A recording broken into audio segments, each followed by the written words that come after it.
there you are. Thirsty, are we? Good. You'll need a stiff drink to stomach what I've prepared. You see, the real dangers aren't just the spirits behind the bar. They're the patrons beside you, smiling, buying you one more round. So, sip slow, my dear friends, and savor each glass.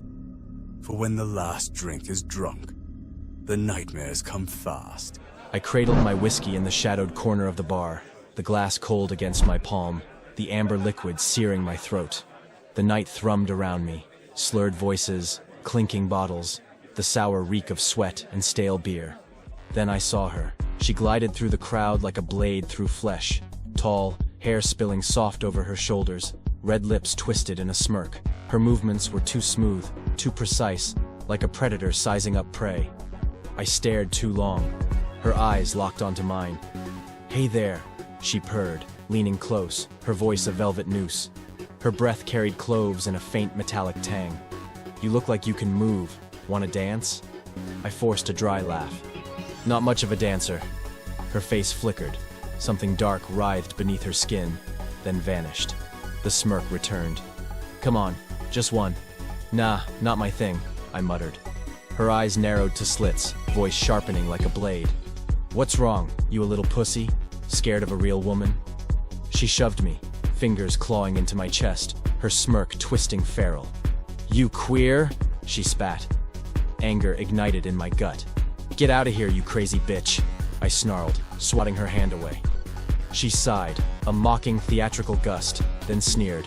"Oh well, you ballless loser." Her leg lashed up, aiming for my groin. I twisted just in time. Her heel grazed my thigh. I shoved her back, harder than intended, and she stumbled, her laughter slicing the air like broken glass. I thought it was over. I was wrong. Minutes later, hands yanked me off my stool. A mob of strangers, faces blurred with booze and fury, swarmed me. A fist smashed my jaw, pain exploding white hot. Another cracked my ribs, breath vanishing. I hit the floor, tasting blood and sticky wood as boots pounded my sides.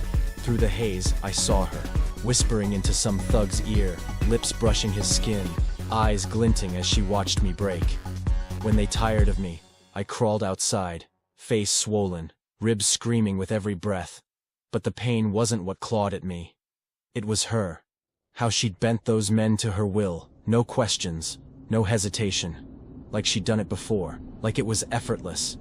Sprawled on the pavement, I saw her slip out the back door, her silhouette slinking past. My body begged me to stay down, but I couldn't. I dragged myself up, blood dripping from my lip, and followed her through alleys and neon-drenched streets. She moved like she owned the shadows, vanishing into a sleek high-rise, glass and steel, a world I didn't belong in. A dark sports car gleamed out front, reeking of money. I memorized the address. As I turned to limp away, I saw him, a hulking figure from the bar. She smiled, whispered in his ear, and pulled him inside. My stomach twisted. This was a game now, and I'd play to win. I'm Ryan, 30, unemployed, living off savings and unemployment checks from my last roofing gig. I've always been a loner, watching people since I was a kid. Cautious, not shy. My father, a slick con man, taught me power belongs to those who seize it. He vanished one day, and I swore I'd never be him, but his lessons stuck. Day 1. I slumped in my beat-up sedan across from her building, body aching like death. When she emerged, I tailed her. At a red light, tires screeched. Her sports car jolted backwards in reverse, smashing into a luxury sedan behind her. The driver, a paunchy guy in pricey clothes, stumbled out, bewildered. She clutched her neck, face twisted in fake agony. "You hit me," she whimpered, voice trembling perfectly. "My neck. It's broken." He stammered. "What?"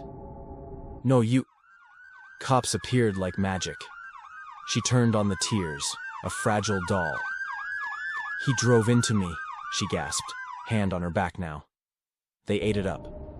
An ambulance rolled in, and she played the stretcher scene like a pro, shooting the guy a smug glance as they carted her off. I caught it all on video. A lawsuit scam, clear as day. Day 2, she wore a neck brace, ditched it after a quick scan, and slipped into a store. I filmed her swipe a wine bottle, hiding it in her coat, then pay for a candy bar with a syrupy smile. Later, at a diner with her bar thug pal, she ate a meal, then faked food poisoning, groaning, storming out unpaid. The waiter cowered. She didn't blink. I recorded every second, her coldness sinking deeper into me. Day 3. My bruises throbbed, but I tracked her still. On a sidewalk, she shoved an old man, scattering his coins. He knelt, mumbling apologies. She kneed his face, hard, and strode off without a glance. I shut off my camera and helped him up, rage boiling. She wasn't human. She was a monster. Day 4. I had a plan. She was back at the bar, the air thick with sweat and whiskey. She sat like a queen, untouchable. I'd confront her with my evidence, savor her panic, then call the cops. I trailed her to the back hallway. The door slammed shut behind me. She stood there, eyes gleaming in the dim light.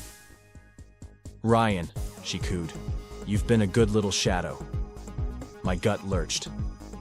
"I don't know what you're talking about." She laughed, a low, chilling sound.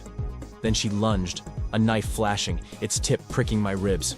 Before I could move, she screamed, "Help! He's attacking me! Rape!" The door burst open. Fists and boots rained down. The knife clattered away like I dropped it. My ribs snapped. Blood flooded my mouth. Sirens wailed. Everything faded. I woke up in the hospital, antiseptic stinging my nose, handcuffs biting my wrists. A cop loomed over me. "You're charged with attempted rape and more," he said, voice flat. "She set me up," I croaked. He didn't blink. "That's not what the reports say." My phone, my video evidence, was gone. They said they never found it. I smirked through the pain. I'd saved everything to the cloud. She'd lose yet. A week later, my lawyer delivered the gut punch. The cloud was wiped. Every photo, video, gone. In court, she played the victim flawlessly, neck brace on, voice quivering as she lied about me. Across the room, she met my glare with a faint, satisfied smile. Now I sit in a federal pen, a 3-year stretch ahead of me. She won this round. But I've got time. Time to plan. Time to sharpen the lessons my father burned into me. I won't trust the law next time. I'll bring her down myself. And when I do, she'll see I can dance.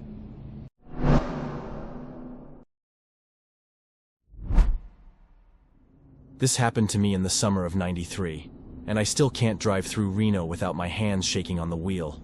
My name's Carla Reyes, and back then, I was 26, a runaway with a rap sheet. Petty theft, mostly, from a life I'd rather forget. Grew up in Portland with a mom who drank more than she parented, so I learned early how to scrap and survive. That year, I was hitchhiking across Nevada, thumb out, headed anywhere but back. I was always told I was smart and pretty. I figured Las Vegas would have opportunities for someone like me. I'd gotten good at reading people, knowing who'd give you a lift versus who'd try to take something instead. It was past midnight when the guy who'd picked me up near Winnemucca, a twitchy salesman with a comb-over, dropped me off on the edge of Reno. My boots hit the pavement near a tangle of warehouses and dive bars, the kind of place where the streetlights flicker and the air smells like oil and piss. My stomach growled, my cash was down to a crumpled 5, and a neon sign caught my eye, the Last Stop Bar.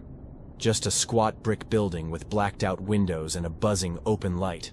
I figured I'd grab a Coke and hopefully charm a ride out of someone. Big mistake.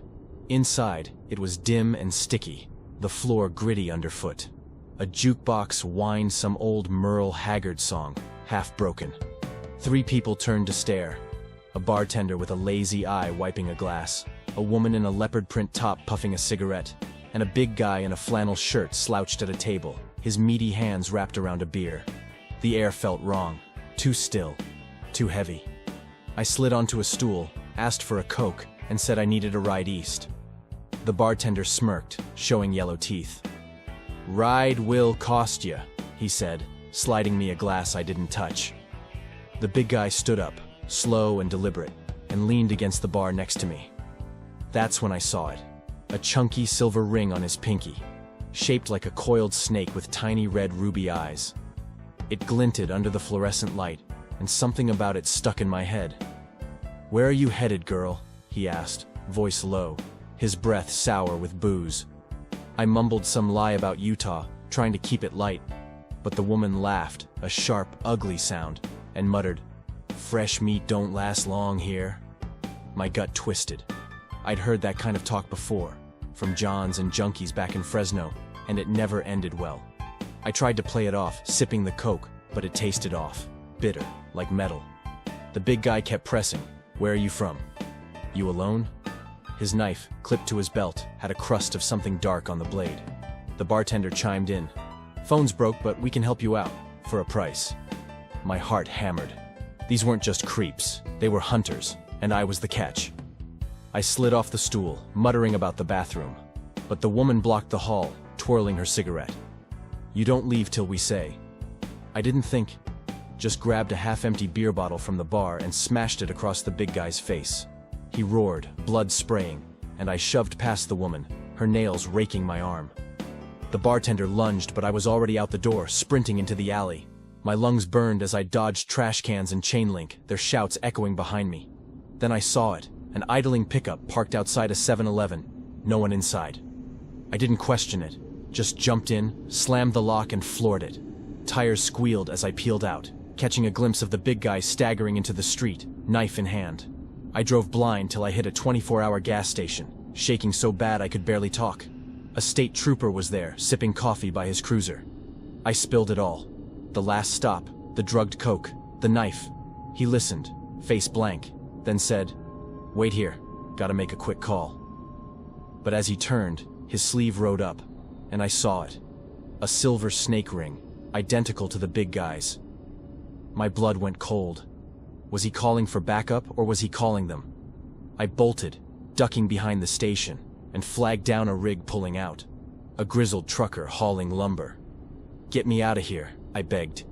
He didn't ask questions, just nodded and hit the gas. We drove in silence till dawn, the Reno skyline shrinking in the side mirror. I kept waiting for headlights to tail us, but none came. Months later, while working in a topless bar in Vegas, I overheard a barfly talking about how girls had been vanishing on the outskirts of Reno. He slurred something about a human trafficking ring, his words thick with cheap whiskey. I never went back to Reno. I never told a soul. I didn't know who I could trust. My whole life, trust had been a luxury I couldn't afford. I did leave an anonymous message with the Reno police, but nothing came of it.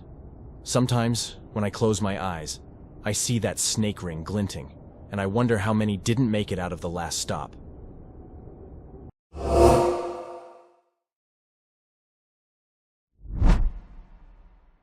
It was the fall of 1988, and I was driving back to Nebraska from Missoula, Montana, a junior at U of M with nothing but a beat-up '79 Ford Escort and Judas Priest screaming for vengeance through the speakers. I'd taken a wrong turn somewhere near Helena, and the road twisted into a narrow, winding snake I didn't recognize. My map, crumpled and coffee-stained on the passenger seat, showed a shortcut through the mountains, a faint line pointing to Castletown. Never heard of it, but I figured it'd get me back on track. The sun sank fast, painting the sky blood red, and then the snow started, light at first, dusting the asphalt as the temperature dropped. Then my car just gave up. The engine sputtered, groaned, and died. I cursed, wrestling the wheel to coast it onto the shoulder. A faded sign loomed in the dusk. Billings, 136 miles. No flashlight, just a pack of matches with maybe 3 left. I grabbed my coat, the wind already clawing through my jeans, and started walking. My boots crunched on the gravel, the cold biting deeper with every step. After a mile, I saw it. A squat, weathered shack with a sagging porch, straight out of some old cowboy flick. A crooked sign swung above the door. The Crow's Nest. Yellow light leaked from filthy windows, and I caught murmurs inside, low and muffled. My car was dead, and I needed a phone or a tow, so I pushed through the saloon doors, my heart thudding louder than I'd admit. The air hit me like a punch, thick with stale smoke and the sour stink of whiskey gone bad. A dozen pairs of eyes locked onto me, unblinking, and I froze. The people inside were off. Men and women in faded flannel and denim, clothes that looked too old, like they'd walked out of some dusty duotone photo from the 1930s. One guy hunched at the bar had long, yellowed fingernails, way too long, clicking against his glass like claws. A weathered woman in the corner, her face half hidden, hummed this weird, tuneless melody that made my spine itch. The walls didn't help.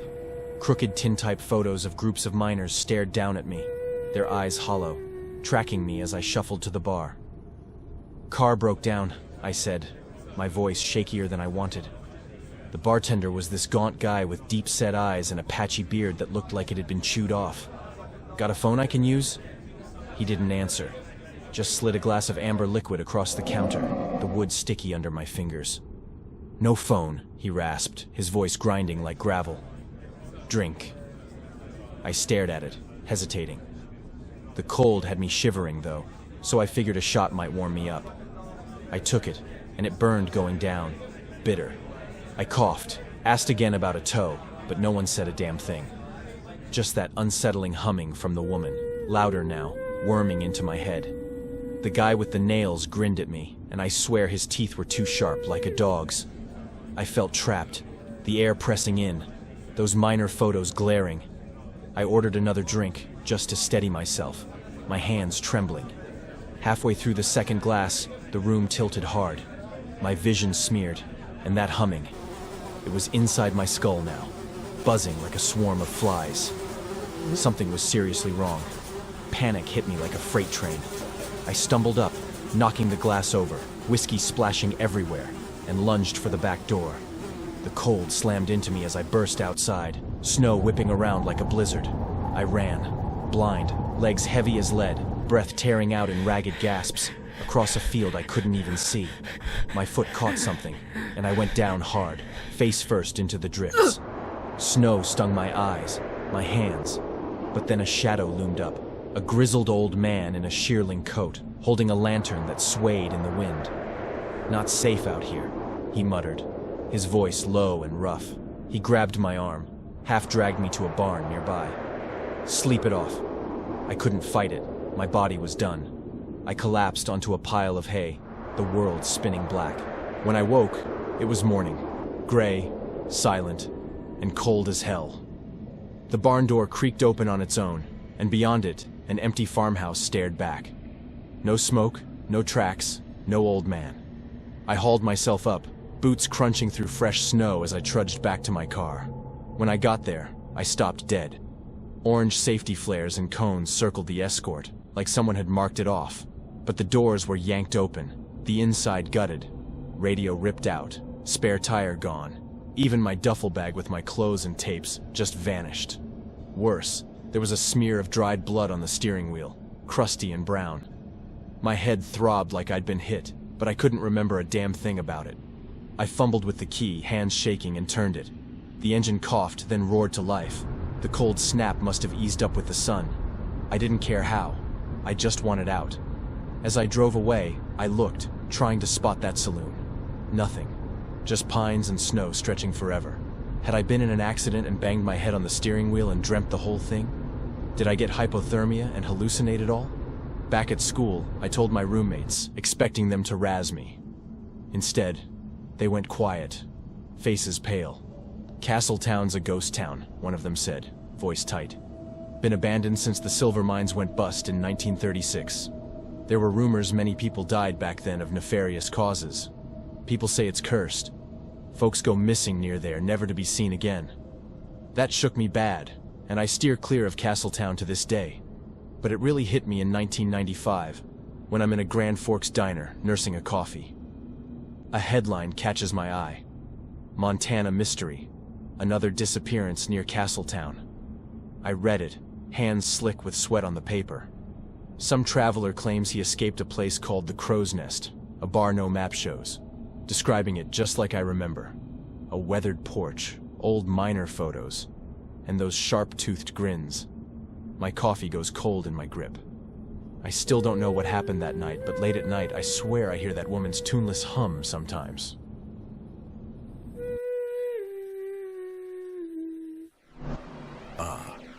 And so, my weary travelers, You've made it through the last call. But beware, some bars don't close when the lights flicker out. Some remain open in your nightmares. So, until next time, drink wisely. And if you ever find yourself in a bar where the smiles seem too sweet or the drinks too cheap, well, you already know how that ends. Good night, and good luck.